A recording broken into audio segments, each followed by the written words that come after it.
Okay, hi everyone. I am happy to share with you today's little lesson on narrative openings and closings. So this video is going to be all about your narrative short story that you're currently working on and coming up with ways to start your story in an effective way and also finish your story or close your story in an effective way. Part of the reason why we do them together is often when you think about how you're going to begin your story, you should also be thinking about how you're going to end your story. Sometimes even when writing a story, thinking about how you're going to finish it is the first thing you might need to do before even starting the story. So these two things go together. I'm going to go through a few techniques that you can use to help start your story and to finish your story effectively if you're struggling to kind of come up with ways to begin. So without further ado, here we go. So just as a reminder, what have we done so far with the narrative short story? We kind of took a little bit of time off with this as we were working on our LEQ and then also preparing for the Unit 1 test. Now we're ready to dive back into the narrative short story. Many weeks ago, we brainstormed. We looked at the assignment for the first time. You went through 4 brainstorming sessions, and from there, you chose an idea and you shaped it. You went through the story shaping method and you took that basic idea, took good fortune, bad fortune, you turned that in and got feedback from me. What we did most recently was characterization. So you submitted character designs using Spartans to me. You may not have feedback from me, but you had definitely had a chance to look at your characters, to build them, and to flesh them out. At this point, you're ready to start. You're ready to start drafting. You have your story, you have an idea, you have your characters, they've been built. Now it's time to put it all together and open this story up. Start writing this thing out and just dive in. So starting today, we're officially going to begin the drafting phase for your narrative blended writing. Today, in order to do that, I'm going to introduce you to techniques for opening and closing your stories, like I said already, and I'll talk about the timeline for when your first draft is going to be due. So first things first, as a reminder, what is a narrative story? What is this whole narrative thing?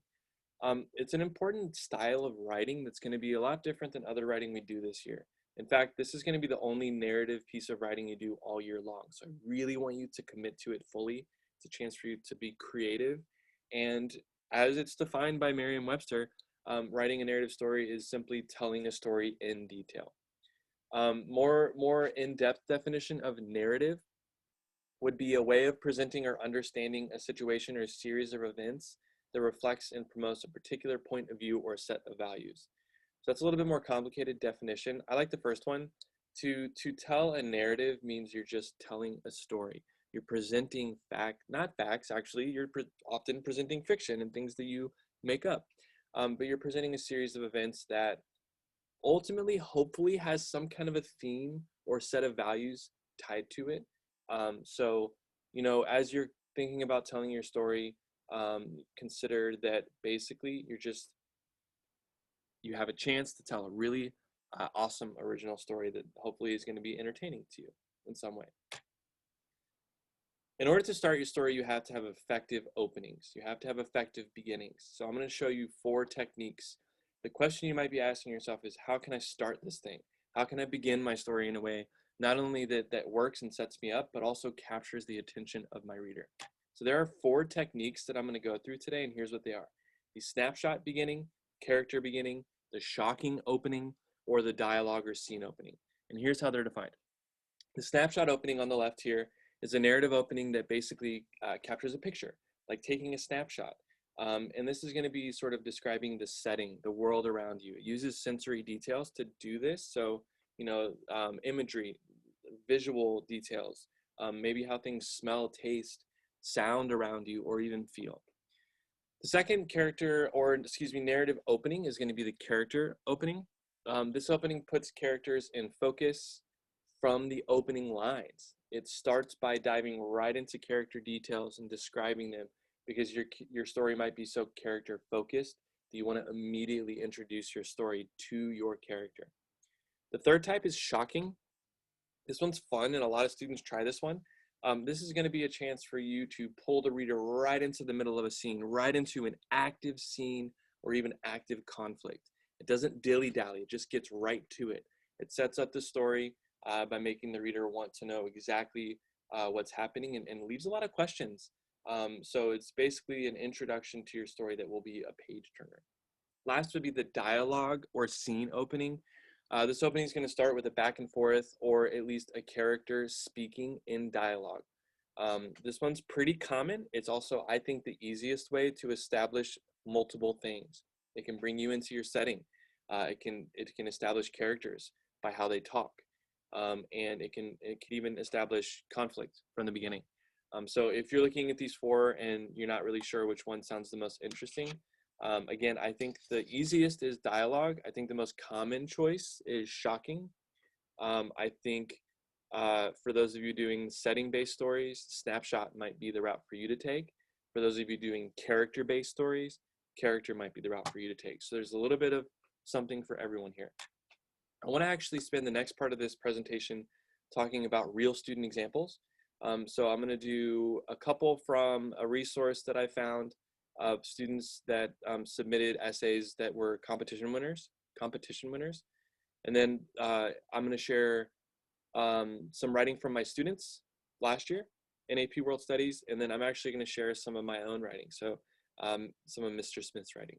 So here we go. Here's the first student example. This is called the snapshot beginning. Again, that is whenever you basically take a picture of your setting. This is from a story called Porch Story by Dana Young. Like a dying animal with no hope, the lazy sun finally gave in, shooting out its last rays of light. It cast a shower of pinks and purples across the canvas sky. The air wasn't hot, but rather moist and sticky. I sat there in this mild steam bath, stretched out like a cat on my lawn chair. It was a quiet evening in Cranberry, New Jersey, but then it always was. That was the only good thing about staying in a retirement community. There was all the quiet you ever need. So, if you could get past the smell of death and the people who never stopped complaining, this was your place. Okay, so this is again a snapshot opening. It really takes a picture. It uses really good visual details, describes the sun setting, shooting out its last rays of light, casting a shower of pinks and purples. I can really see that. Describes the feel of the air. It wasn't hot, but rather moist and sticky, a humid summer day like we know so well here in mid-Missouri. So this is a really cool opening, and then it goes into describing the setting and where they are, a retirement community. It goes into smells in this example, the smell of death. And so really this puts you in the place, it puts you in this environment by creating a snapshot. The next is the character opening. This is a opening, again, that focuses on the primary characters or important characters or characters that will have an influence in the story. So this is Grandma's Kitchen by Alicia Moreland. And here is a character opening. We gathered together in Grandma's kitchen. We gathered in the name of good food. In Grandma's domain, she was the director and we were the employees. Grandma would lift her chubby hands, one on her hip and the other in the air. I want you to get the eggs for the cornbread. Alicia, I want you to make the macaroni. We all moved and were guided by the hand, Grandma's hand. There was a melody in her kitchen. It kept us moving. Her kitchen contained a rhythm that made our souls dance. Sorry for the little typo there at the end. But this one's cool because it really describes grandma. And some of you out there may have a grandma that actually is a little bit like this grandma. I would say mine is. She is certainly the director in her kitchen when she's cooking. And the thing that I really like about this specifically is the details that are specific. The voicing during the dialogue. It gives sort of what is called colloquial language or dialect in the way that it's spelled. I did that really poorly, for the record. It also focuses on details like the hand, grandma's hand. It lets us see those really fine details and zoom in on a very specific part of the character, grandma. So that's the character opening. I love it. It's kind of hard to do, but it's a good choice if you're doing a character-based story. The next one is going to be 2 examples of the shocking opening. So I've taken 2 student examples from last year. These are real student examples from AP World Studies students. These are both students from our second block class last year. And in fact, these 2 students sat right by each other, and they both did a really, really nice job. The one on the left is from Annabelle Lawrence, and the one on the right is from Asher Ferguson. So let's go with the one on the left first. This is from a story called From Blood to Lust. This is an original story. At first, Ajal wasn't comfortable with the idea of death, but as he got closer and closer to the edge of it, it certainly seemed preferable. The sun beat down relentlessly. He lay on the edge of the road, moaning, starving. His bones, his heart cried out for anyone to find him, but there was no one. Okay, so that's a great example of a shocking opening. It brings you right into this massive conflict. Ajal's dying. He's laying on the edge of a road. He's about to die. We're in the middle of something happening. It doesn't introduce you to what's happening. This story is shocking because Annabelle pulled you right into the middle of this conflict, of the sun beating down, of this character moaning and starving to death. No one there to help him. As a reader, I'm hooked. I'm ready to keep reading. I want to know what happens to Ajal. How did he get there? What happened to him? And so in this story, Annabelle actually ends up zooming back and telling the story of how he got there. If you're interested, this full story is in the Narrative Blended Writing folder. So there is a folder with student example writing. I think there's 5 or 6 stories from last year. So if you want to read the rest of the story, you're certainly welcome. Not only that, but Asher Ferguson's is also in there. He's on the right. Here's the second example of a shocking opening. This is called Rebecca's Story by Asher Ferguson. Rebecca cried out for her mother, but she got no response. She yelled for her father. Nothing still. The smell of the petrichor on the ground was as chilling as the post-storm breeze that whistled around her. Only 5 years old, she had to climb up the mast to observe the aftermath from last night. Her family's ship was in ruins. The powerful storm surge had carried it miles inland, nowhere near any port. Okay, again, this is right in the middle of conflict, you know, the morning after a massive sea storm. As we find out, it focuses on Rebecca, the little girl, and how her family's ship has been ruined in a powerful storm. So this one's really neat because, again, it takes you right into the middle of conflict, and it hooks you. What happened? How did they get there? What's going to happen? How are they going to get back to safety? And so this author did a really good job. In just a few short sentences, I'm hooked and I'm ready to read more. Okay, this last example, the last opening I'm going to talk about is called the dialogue or scene opening. And basically dialogue is whenever characters are speaking out loud within a story. Dialogue, more specifically, is generally when characters are speaking with each other. Monologue is when one character is speaking by themselves with no one around. Dialogue is something when a character is speaking to an audience, or again, back and forth. So this is actually my own writing. This is something I did in college many years ago, and so I kind of found that, and I'm going to use that as an example. This is a story I wrote that would be, this is definitely fiction, but what's really cool is that this is based on a real experience. So everything I'm going to describe, everything that's being written here in the beginning of this story is actually true. So this is a nonfiction part of this story that I wrote called The Guest House. Again, this is the dialogue opening. Listen, I know you're all very tired, but there's one last thing we feel is very important to share. The lights flickered back on, and they all cheered, but soon flickered back off. Yes, right, again, we apologize for the electricity, but it's something you'll often be without. Get used to it, volunteers.